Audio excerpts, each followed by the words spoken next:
영의 기도.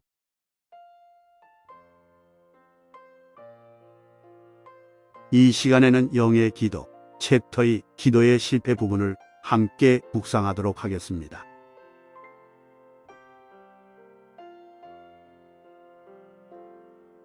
기도란 예수님께 마음 문을 열어드리는 것입니다. 예수님은 현재에 그리고 영원히 우리 죄인들이 필요로 하는 모든 것이 되십니다. 예수님은 하나님으로부터 나와서 우리에게 지혜와 의로움과 거룩함과 구원함이 되셨습니다.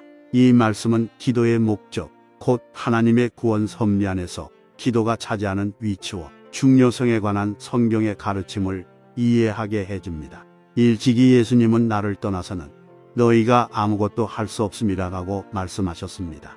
예수님은 이 말씀이 참된 진리라는 사실, 곧 예수님이 없으면 우리에게 아무 소망이 없다는 사실을 잘 알고 계셨습니다. 하지만 그와 동시에 예수님은 구하라 그러면 너희에게 주실 것이요 라고 말씀하셨습니다. 이는 우리가 필요로 하는 것은 물론 그 이상을 주신다는 뜻입니다. 예수님은 우리에게 기도하라고 권유하시고 설득하시고 격려하시고 촉구하시고 명령하시기를 쉬지 않으십니다. 성경에는 기도를 독려하는 공고의 말씀이 아주 다양하고 많습니다. 그런 말씀들은 기도를 이해하는 데 큰 도움을 줍니다. 또한 기도가 구원받은 신자의 생명을 유지하는 맥박이라는 사실을 일깨워줍니다. 하나님이 말씀하시는 기도에 관한 은혜로운 가르침 몇 가지를 예로 들면 다음과 같습니다. 구하라 그리하면 너희에게 주실 것이요 찾으라 그리하면 찾아낼 것이요 문을 두드리라 그리하면 너희에게 열릴 것이니 구하는 이마다 받을 것이요 찾는 이는 찾아낼 것이요 두드리는 이에게는 열릴 것이니라. 너희 중에 누가 아들이 떡을 달라 하는데 돌을 주며 생선을 달라 하는데 뱀을 줄 사람이 있겠느냐. 너희가 악한 자라도 좋은 것으로 자식에게 줄 알거든 하물며 하늘에 계신 너희 아버지께서 구하는 자에게 좋은 것으로 주시지 않겠느냐. 마태복음 7장 7절로 11절 말씀. 너희가 내 안에 거하고 내 말이 너희 안에 거하면 무엇이든지 원하는 대로 구하라 그리하면 이루리라. 요한복음 15장 7절 말씀. 아무것도 염려하지 말고 다만 모든 일에 기도와 간구로 너희 구할 것을 감사함으로 하나님께 아뢰라. 빌립보서 4장 6절 말씀. 나는 이 세 곳의 성경 말씀만으로도 예수님이 마음에 두신 기도의 의미를 충분히 이해할 수 있다고 생각합니다. 그 의미를 나의 말로 바꿔 표현하면 이렇습니다. 예수님은 죄인들에게 찾아오시어 그들을 죄의 깊은 잠에서 깨우시고 죄를 뉘우치도록 하시며 용서를 베푸시고 자녀로 삼으십니다. 그러고는 죄인의 연약한 손을 붙잡아 못 자국난 자신의 강인한 손에 올려놓으시고 이렇게 말씀하십니다. 오너라 내가 너와 항상 동행하며 너를 천국의 고향집까지 안전하게 인도하겠다. 힘든 일이나 어려움을 당할 때는 나에게 말만 하거라. 내가 아무것도 꾸짖지 않고 내가 살아가는 동안 날마다 필요로 하는 모든 것은 물론 그 이상의 것을 아낌없이 베풀겠노라. 나의 친구여, 예수님이 기도의 특권을 허락하신 이유가 바로 이것이라고 생각하지 않습니까? 우리는 기도를 이와 같이 활용해야 합니다. 예수님은 우리의 기도에 은혜롭고 풍성하게 응답하고자 하십니다. 기도는 내가 필요로 하는 것을 받아 누리는 수단입니다. 그런 점에서 우리는 기도를 매일의 피난처여 위로요 기쁨으로 여겨야 합니다. 곧 우리의 삶에서 결코 다함이 없는 풍성한 기쁨의 원천으로 삼아야 합니다.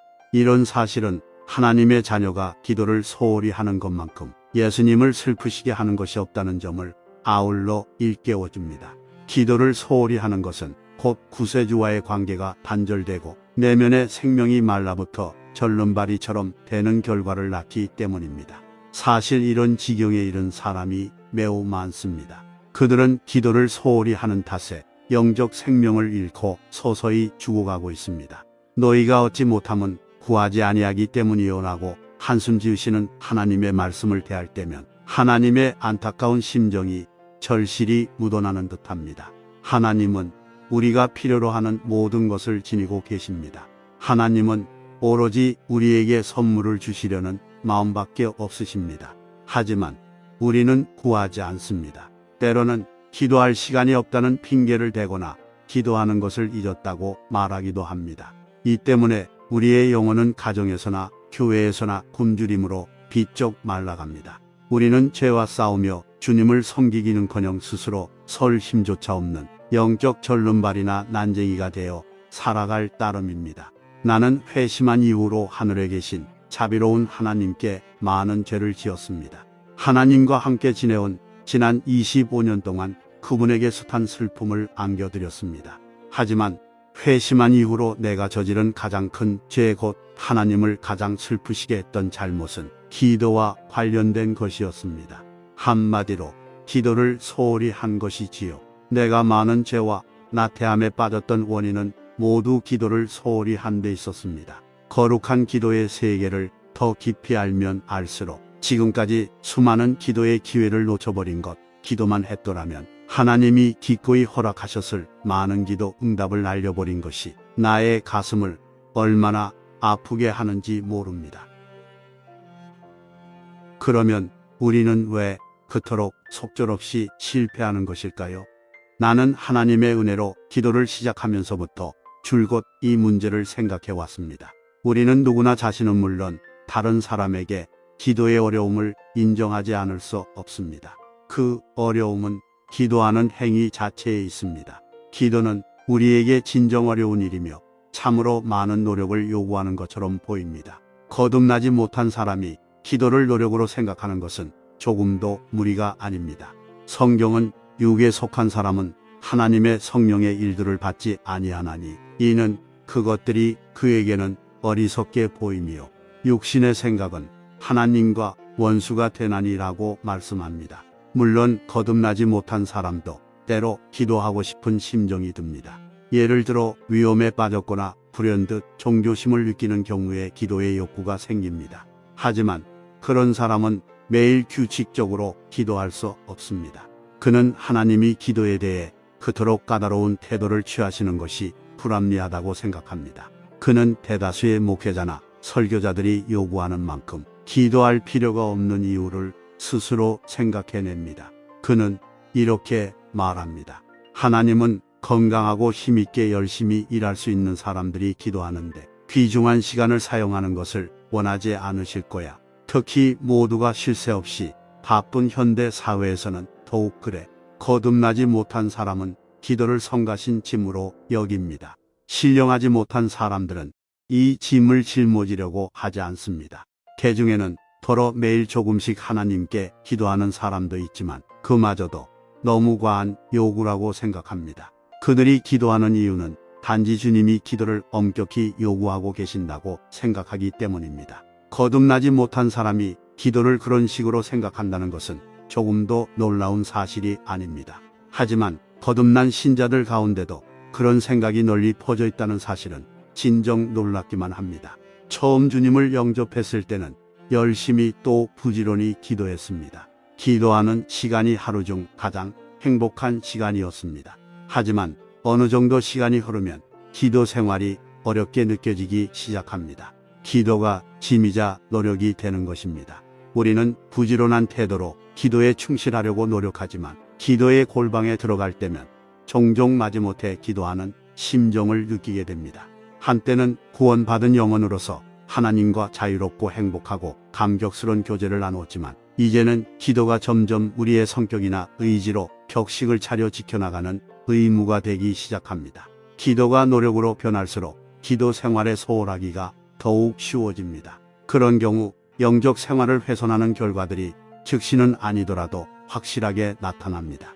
먼저 우리의 생각이 세상을 향하게 되고 점차 하나님으로부터 멀어지는 듯한 느낌이 들면서 하나님과 대화를 나누는 시간이 줄어듭니다. 그런 다음에는 마지못해 하는 마음이 생겨나 기도하지 않은 것이나 기도를 소홀히 한 것을 변명하려는 핑곗거리를 찾게 됩니다. 이렇게 되면 우리의 내적 생명이 약해지기 시작합니다. 하나님께 더 이상 정직하게 죄를 고백하지 않는 탓에 죄 가운데 사는 고통이 이전만큼 민감하게 느껴지지 않습니다. 그 결과 영혼의 눈이 어두워져 더 이상 죄와 죄 아닌 것을 확실히 구별할 수 없습니다. 그때부터는 죄에 대한 저항력이 본질상 세상 사람들과 다를 바가 없게 됩니다. 다시 말해 죄의 결과가 극도로 심각할 경우에만 죄를 저지르려는 욕구를 자제하게 됩니다. 하지만 그러면서도 기독교인이라는 평판을 잃고 싶지는 않습니다. 그러다 보니 마음에 속된 생각을 숨기려고 노력할 수밖에 없습니다. 기도 모임에서나 대화를 나눌 때 속마음과 일치하지 않는 언어와 표현을 사용하고픈 유혹을 느낍니다. 공허한 말과 허식이 그나마 남아있는 미약한 기도의 생명마저 시들게 합니다. 이 모든 것, 아니 이보다 훨씬 많은 것이 기도 생활을 소홀히 하는 데서 비롯합니다. 이런 현상이 많은 신자의 삶에서 종종 일어나고 있습니다. 다음 시간에 계속해서 묵상하겠습니다.